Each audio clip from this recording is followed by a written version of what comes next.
Assalamualaikum warahmatullahi wabarakatuh. Saya Weni Sandra Pobela dengan NIM 43141949, kelas A Program Studi Pendidikan Biologi, mahasiswi semester 3 Universitas Negeri Gorontalo.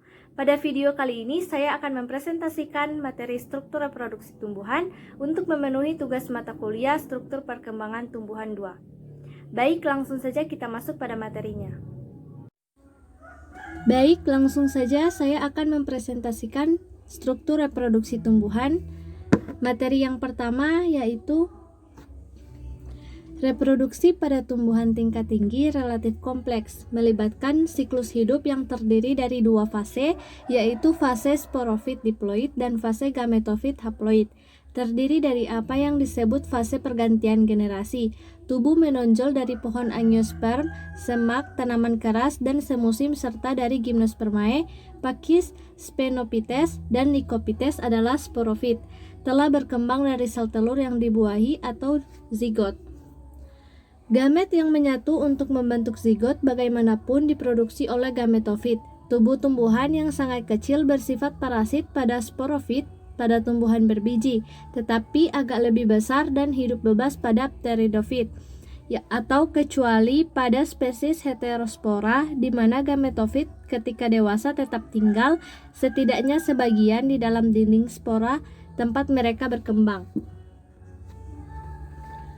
Siklus hidup tumbuhan vaskular dapat diringkas sebagai berikut, yaitu sporofit menghasilkan sel khusus yang disebut sporosit yang menjalani produksi meiosis spora haploid.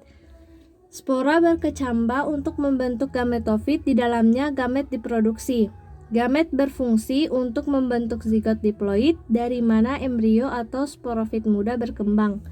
Pada kebanyakan pteridofit, spora hanya satu ukuran diproduksi. Tanaman jenis ini dideskripsikan sebagai makhluk homospora.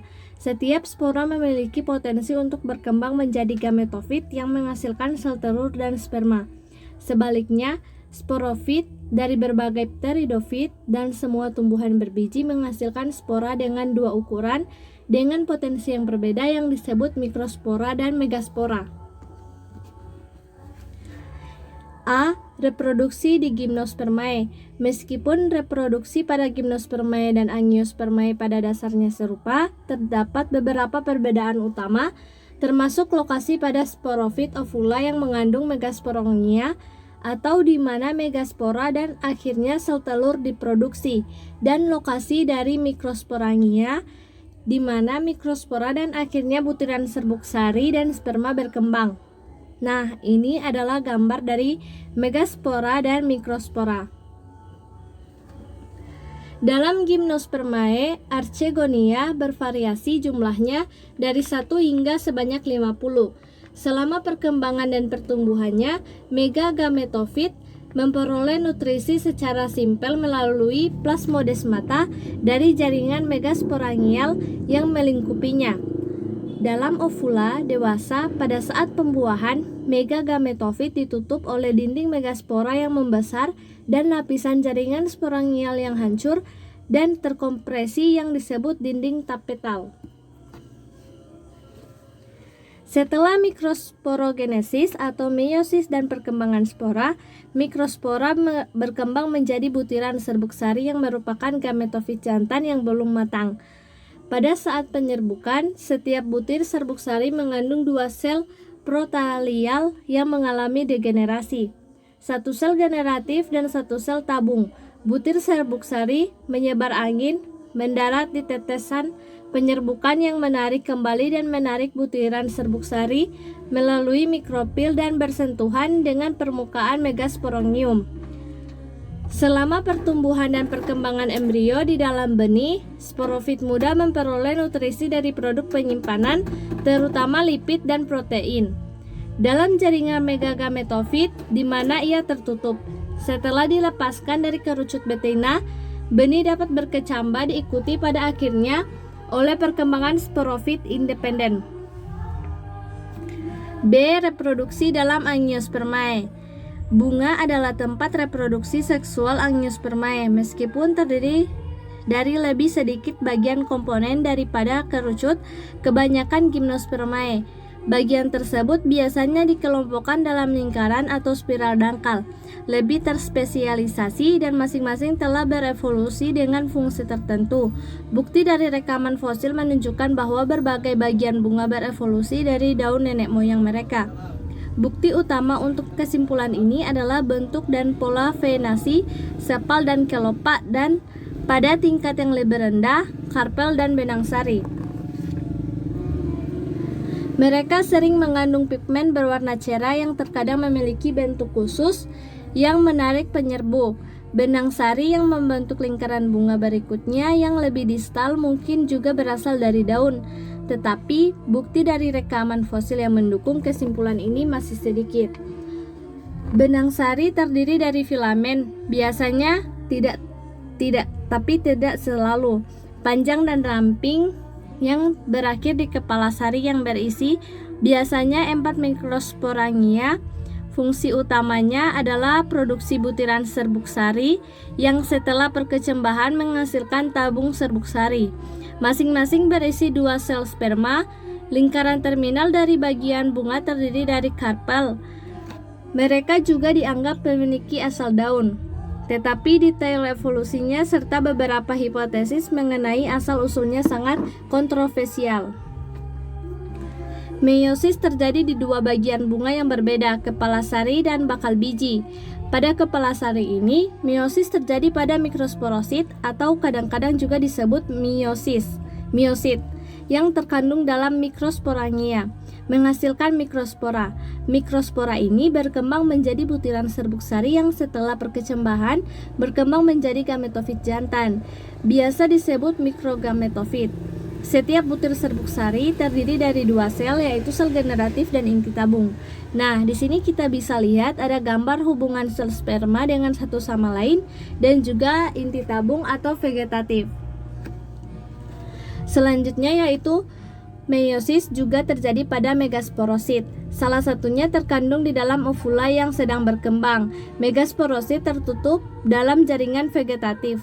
Nucleus dibatasi oleh 1 atau 2 integumen ovular, paling umum pada Angiospermae seperti tumbuhan runjung. Saat pembelahan inti ini terjadi, sel asli mengembang dan memanjang, dan 4 inti berimigrasi ke setiap ujung kantung embrio yang sedang berkembang. Pada ujung mikropilar atau ujung embrio yang berdekatan dengan mikropil di dalam bakal biji, 1 inti menjadi setidaknya sebagian tertutup oleh dinding sel dan berfungsi sebagai sel telur, sementara 2 lainnya berdiferensiasi menjadi sinergit. Setelah penyerbukan dan setelah perkecambahan butir serbuk sari pada kepala putik, tabung serbuk sari akan tumbuh ke bawah melalui stilus ke lokul karpel dan melalui mikropil ovular. Ketika tabung serbuk sari mendekati kantung embrio, salah satu sinergit mulai memburuk sebagai persiapan untuk masuknya ujung tabung serbuk sari.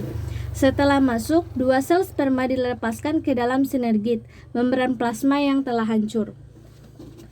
Mekanisme di mana sel sperma non-motil diangkut ke tabung serbuk sari telah menjadi perhatian besar selama bertahun-tahun.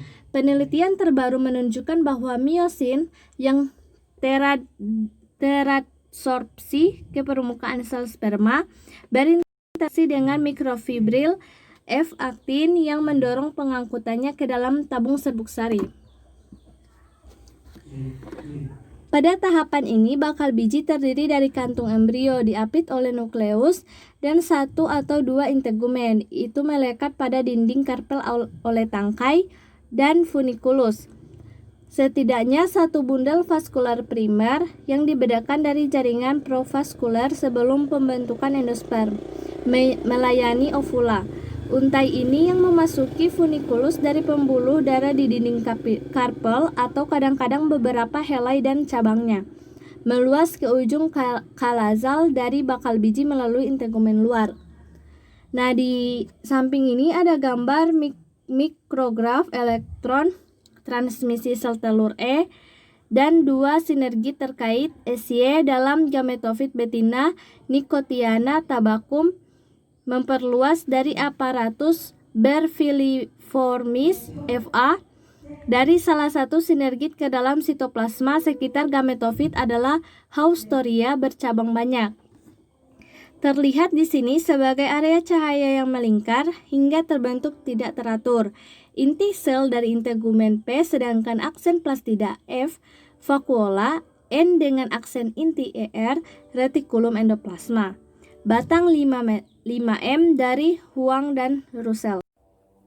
Baik, itulah video presentasi dari saya. Lebih dan kurangnya saya mohon maaf. Wabillahi taufiq wal hidayah. Wassalamualaikum warahmatullahi wabarakatuh.